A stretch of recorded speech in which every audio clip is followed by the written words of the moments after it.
Hey, my name is Steve Cordello. I was in Turning Point, No Escape, other various bands through the hardcore scene in the late 80s and 90s. Tell us about what year did you hop in the hardcore scene and what drew you here? Grew up listening to metal, like early days. I lived in Ocean City, New Jersey, and met these like skater dudes. They gave me a mixtape of punk songs, and I heard Black Flag, Rise Above, and then that was it, man. And I was like searched out, found everything about punk hardcore. Then as soon as I got a license, I was in Philly every weekend, and they were looking at some local shows down the shore. And then I saw my first like real hardcore show, punk show, was Murphy's Law in 1987 at Club Pizzazz. And it was like a bloodbath hardcore show, and I was hooked. There was the start of Turning Point. Then there was Stepping Razor, right?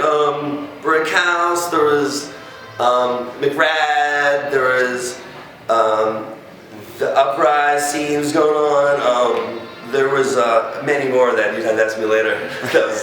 I'm old, that goes on. But I was in Philly Club Pizzazz every show. That was the spot when we were going. Tell us about the club. Club Pizzazz. Where was it off of, like around Frankfurt or somewhere in like around in Philly? Really bad section. And there was I met all my like punk friends would come down to Ocean City in the boardwalk for the summer when I lived. So I already had a group of friends, but we'd go out there, everything's 40s, and that was when the Nazi skinhead movement was kind of coming out. There was a couple times we played there. We played there with Super Touch when I was in Turning Point. Got locked in because the cops were outside, so I had a gun. There was so many classic shows there. It was upstairs, I believe. And then after that there was the YWCA. I think we saw Raw Deal, which became Killing Time, and Sick of It All before they only had demos out. Fugazi before they had a record out, you know. Saw everyone in Philly every show was packed to capacity for the most part. You know, it was brutal but awesome, you know, all at the same time. Original Turning Point, met those guys. They would come down, they lived in Morristown, New Jersey. They would come down, I guess, to the shore for the summer. I met them for people. I was in like a local punk band I started, and they wanted the second guitar player, and I fell in love with their demo as soon as I heard it. We started becoming friends, and then, you know, it was way cooler to be in a band that was doing something then rather than have a couple of beers, whatever, you know. And then our first show, the pictures were on a 7-inch. They did a show, a garage show before I was in it. The very first show, it's a full band, is the pictures for the 7-inch. It was Tim Boer ended up putting on. This later on, full circles keep, you know, going around. But that became huge automatically. We played Pizzazz, like, there's videos where people jump on top of Skip, singing the lyrics before the songs are even on record, you know. And we were just happy to have someone pay for a recording, you know. It wasn't a business, we just did it because we loved it. No Escape was a period of my life where I was moving in a different direction than Turning Point. My mom had just passed. I was, you know, a lot of people didn't understand. I was angry, and I was more into harder music. They were going more they were great at it, more the emo route. I was just more into metal and like rock riffs, and then No Escape was one of the most focused bands, actually, you know.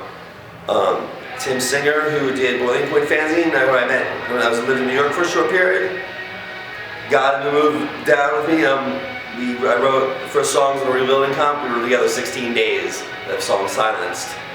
And people started calling us out of nowhere, and we just played.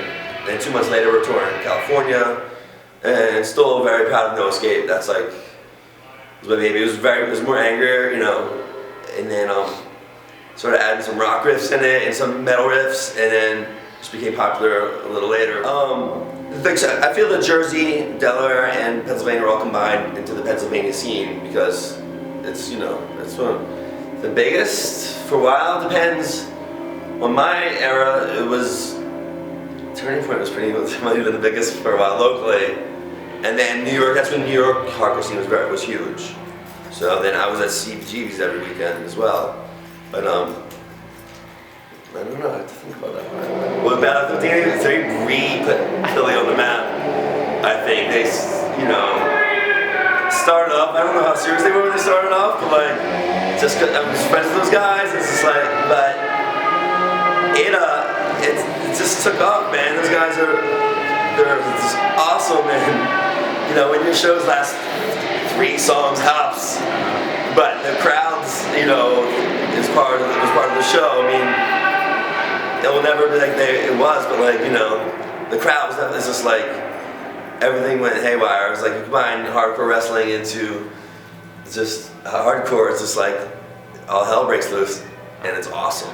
Philly's got on the map, and then I am, you know, 41 years old now, and you know, but yeah, Joe Hardcore and all that. Philly is on the map. You know, it was all New York basically. You wanted to be from New York, kind of back in the day. That's where everything was happening. CBs was Sunday matinees when I was going out, but we had our scene here, but it was like not as praised, you know. And great things came out of here, and people are still doing, you know, still doing shit.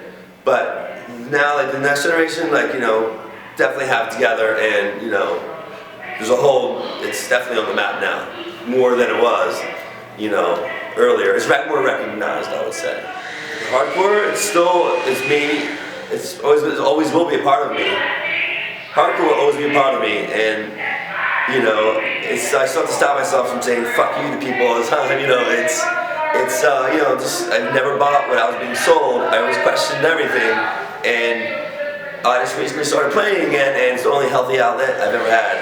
So it's the only healthy outlet an angry white boy can have for, you know, from the East Coast. It's just but it's always meant a ton to me, and it's more about emotion and getting it out than it is to, you know, rock or party or whatever. It's all about the outlet.